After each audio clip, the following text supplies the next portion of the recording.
e agora para o painel final com os ex-presidentes do CONSAD, alguns ex-presidentes do CONSAD.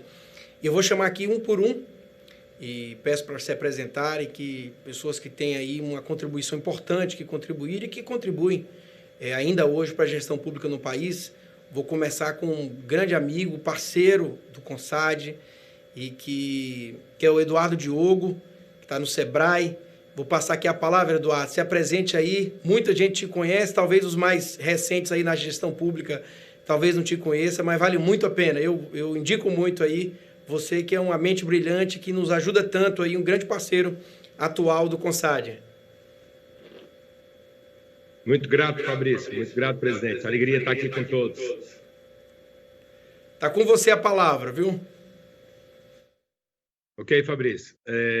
Bom, primeiro expressar para você e para todas as pessoas que nos ouvem nesse momento a minha alegria pessoal por estar de volta aqui no âmbito do CONSAD.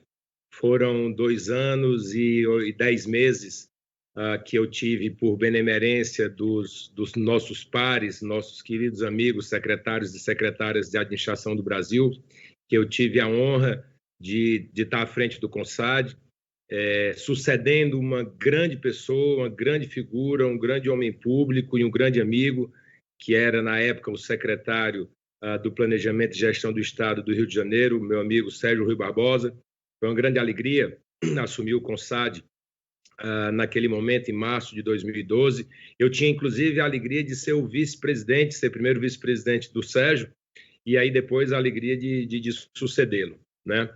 Mas eu entendo, Fabrício, que você, juntamente com todos os nossos pares hoje que estão à frente das secretarias do Brasil inteiro, e aí temos pessoas que eu ainda das antigas, como meu amigo Edelvino, ainda ontem estava trocando aqui umas ideias com o Edelvino, e essa safra nova que agrega todo o seu conhecimento, toda a sua motivação para o benefício da população brasileira.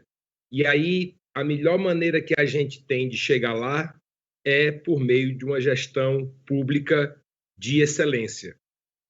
Esse é o grande foco, né, do ponto de vista, entendo eu, institucional, prático, institucional/prático do CONSAD, é poder cada vez mais disseminar uma gestão pública de excelência no nosso Brasil como um todo. E quando a gente fala de gestão pública de excelência, o foco lá na ponta é sempre a melhoria da qualidade de vida da população brasileira, a melhoria da qualidade de vida de todos os públicos-alvo que as determinadas instituições têm a obrigação de servir.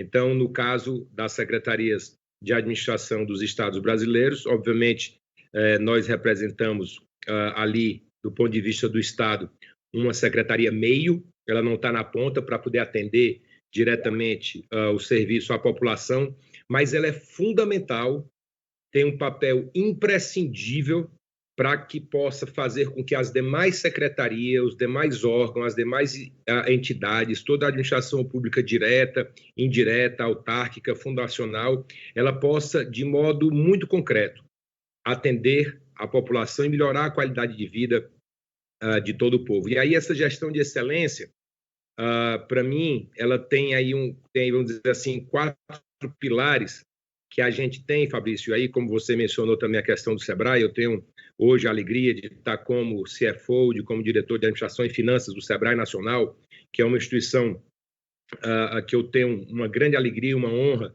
de estar nesse momento servindo aos empreendedores brasileiros, servindo aos 17,3 milhões de micro e pequenos empresários desse Brasil via essa gestão hoje, juntamente com o presidente Carlos Melles, o diretor Bruno Quick, no Sebrae. Aliás, o Bruno, que já era nosso parceiro quando eu era presidente do CONSAD, o Bruno já fazia as interfaces do Sebrae Nacional conosco no CONSAD, né? Então, a gente tem, dentro desse contexto, eu tenho disseminado no âmbito do Sebrae, e eu tenho a impressão que serve também, que ele encaixa também para a gente, no âmbito das administrações públicas dos governos estaduais, que é uma gestão pública com foco no que eu estou chamando de o amar, que é a disseminação do amar.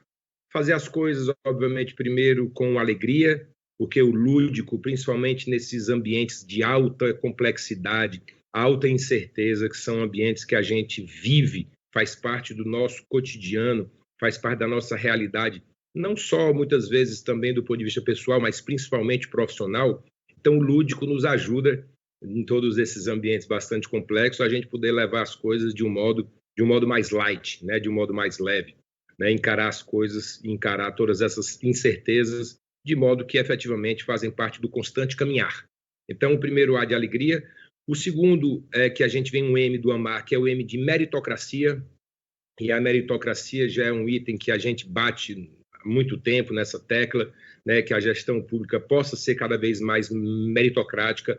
Obviamente, todos os governos estaduais, e eu falo de governos estaduais porque, obviamente, o foco do CONSAD são os secretários de administração / gestão dos estados brasileiros. Então, esses ambientes são ambientes políticos. São ambientes onde o componente político e o componente técnico, eles se encontram, né? E as secretarias de administração, elas têm sempre mais esse componente, vamos dizer assim, técnico, sendo mais valorizado por parte dos governadores, né? Que são os nossos chefes imediatos quando a gente está como secretário, são as pessoas que efetivamente escolhem a gente e nos dão a oportunidade de participar daquela gestão de um modo em geral. É assim, obviamente, composições outras políticas acontecem. Mas a meritocracia, na gestão como um todo, é um fator que faz parte da Secretaria de Administração para tentar levar isso dentro do âmbito da gestão estadual. Então, acho que é um papel que é muito intrínseco ao secretário de gestão. A gente tem o A de austeridade, né? Então, o AMAR, o A de alegria, o M de meritocracia, o segundo A de austeridade. A gente tem cada vez mais que poder desenvolver uma gestão pública, que seja uma gestão pública que dê para a população essa percepção que nós somos zelosos com relação aos recursos públicos, né? O economista Milton Friedman dizia que existem 4 maneiras, basicamente, da gente gastar dinheiro, né?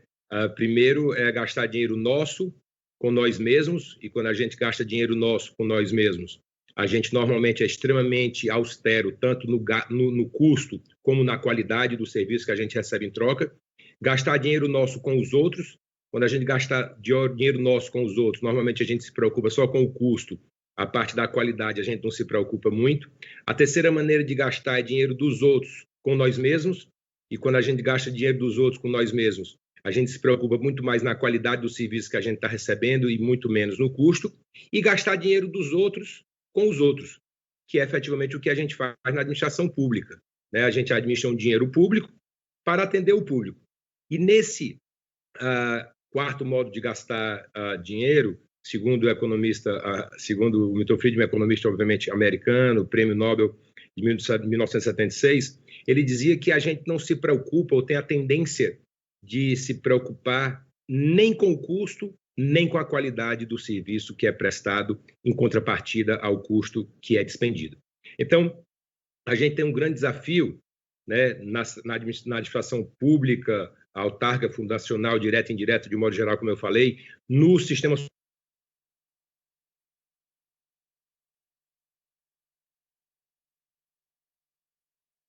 e mostrar para ele que existem exceções e que nós somos e que devemos ser e que demonstramos que somos austeros ao gastar dinheiro que não nos pertence com pessoas que não somos efetivamente nós, né? Então, esse desafio da austeridade. E, obviamente, o R do AMAR de resultados.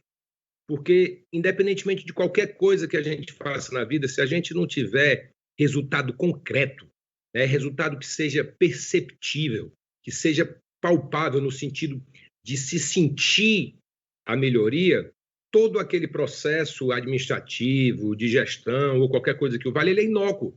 Se a gente, de um modo geral, não evoluir enquanto sociedade, a gente efetivamente não está deixando nada, que é uma das coisas mais importantes que a gente tem que pensar quando a gente move as nossas ações do dia a dia, que chama-se legado. Se a gente não focar no legado, se a gente não entender que a gente está recebendo as instituições, que a gente, no momento, tem a oportunidade de dar a nossa contribuição de uma maneira, e a gente está entregando ela de uma maneira muito mais aperfeiçoada, a gente não está contribuindo no nosso papel individual para o engrandecimento da nossa sociedade como um todo. eu obviamente pego o gancho do que o mundo hoje está vivendo. Eu não sei se vocês lembram, teve um filme, eu não consigo me lembrar agora o nome do filme, mas tinha um filme que era a respeito, lá nos Estados Unidos tem uma tradição de como eles vão dizer como é que é o inverno, se vai ter inverno ou não. Então eles vêm, vê um bichinho e ele diz, e é um grande evento e diz se vai ter o inverno ou não. E tem um filme que o cara se acorda e ele repetidamente está no mesmo dia, né? Então ele tem uma determinada questão que ele tem que fazer para quebrar aquele ciclo dele estar todo dia se acordando no mesmo dia. Parece que a gente está vivendo isso hoje, né? Com, obviamente, o que está acontecendo hoje na maior democracia do mundo. Eu tive a alegria de morar 3 anos e meio na capital americana, exatamente depois, quando acabei minha experiência de 8 anos no governo do estado do Ceará e os 2 anos e 10 meses que eu fiquei à frente do CONSAD, né? Em dezembro de 2014 encerrou esse ciclo, em janeiro de 2015 eu estava nos Estados Unidos, fiquei 3 anos e meio lá em Washington, e vendo isso que está acontecendo, estudei, escrevi um livro sobre o assunto, sobre a eleição de 2016, a gente fica realmente refletindo como é fundamental, né, a gente desenvolver cada vez mais um nível de consciência elevado, né, de todas as lideranças do mundo inteiro. Você vê uma nação como a nação americana, o presidente Donald Trump foi o presidente mais velho a ser eleito, ou de uma idade, vamos dizer assim, maior na história americana. Se Joe Biden vai se tornar o presidente, que tudo indica efetivamente que é o caso, ele será o presidente mais velho a ser eleito para a democracia norte-americana. E você vê pessoas experientes e tudo, a gente se depara com um momento desse da democracia americana, como eu falei, parece que a gente está vivendo cada dia o mesmo dia novamente, e faltando alguns aspectos fundamentais da liderança, né? Faltando um pouco mais de desapego, né? Desapego com as funções. O Brasil nos ajuda, o português nos ajuda a entender um pouco isso, que o verbo to be nos Estados Unidos é uma coisa só, aqui para a gente separa bem o ser e o estar. Então a gente sabe o que é que nós somos, o que é nosso, o que é nossa personalidade e o que é que nós estamos, que é o caso nosso quando a gente está numa função pública, seja de diretor do Sebrae Nacional, seja de secretário estadual de administração, gestão ou qualquer outra posição, aquilo não nos pertence, nós apenas estamos como, né? É apenas uma passagem. Então, o verbo to be do inglês, ele é uma coisa só. A gente, graças a Deus, separa isso bem no Brasil, o ser e o estar. Mas, efetivamente, a gente sente isso, né? O mundo como um todo, e eu estou me referindo, obviamente, a esse momento que todos nós estamos olhando, para a gente ver como a gente carece de novas lideranças, né? Eu dei esse exemplo dos dois homens que hoje concentram a atenção do mundo, que é o mais velho a ser eleito presidente americano, e o outro, Joe Biden, se foi eleito, que tudo indica, obviamente, que será ele agora o mais velho. Então, a gente, de um modo em geral, no mundo inteiro, a gente está faltando, assim, as instituições, eu tenho a impressão que elas, de um modo em geral, a gente fracassou ou tem fracassado do ponto de vista de geração de novas lideranças. E eu acho que isso é uma coisa que eu queria trazer aqui para o CONSAD, não é o foco da gestão pública brasileira, mas a gestão pública brasileira precisa. A gestão pública brasileira precisa de líderes, de princípios, de valores, líderes que tenham as mãos limpas, que encarem a liderança com a oportunidade de servir e não como um fortalecimento naquela luta pelo trono das pretensões individuais de cada um. Então, assim, eu acho que tudo isso está dentro do contexto dessa celebração, Fabrício. Me desculpe ter, assim, divagado um pouco, é que eu queria trazer, assim, também alguns outros aspectos para a reflexão nossa coletiva, mas eu acho que tudo isso está dentro do contexto da gestão pública, né? Governança. A gente falar de governança, a gente fala efetivamente dessas pessoas com maior nível de consciência. E se a gente pode, aí eu encerro, falando da questão do legado, repetindo e reiterando a questão do legado, o legado que todos e cada um de nós temos o sonho de deixar por onde a gente passa, eu queria dizer que você pudesse, obviamente, pensar cada vez mais no conjunto, todos os nossos pares do Brasil, qual é o legado que o CONSAD tem para os próximos 20 anos. Isso é fundamental e que a gente possa olhar para daqui a 20 anos e a gente vê que na celebração de 40 anos do CONSAD, o CONSAD teve uma participação ainda mais ativa para o aperfeiçoamento da gestão pública brasileira e que na nossa sociedade como um todo cresceu muito, que a gente tem líderes com nível de consciência mais elevado, que a gente tem uma população que recebe serviços de melhor qualidade do serviço público brasileiro.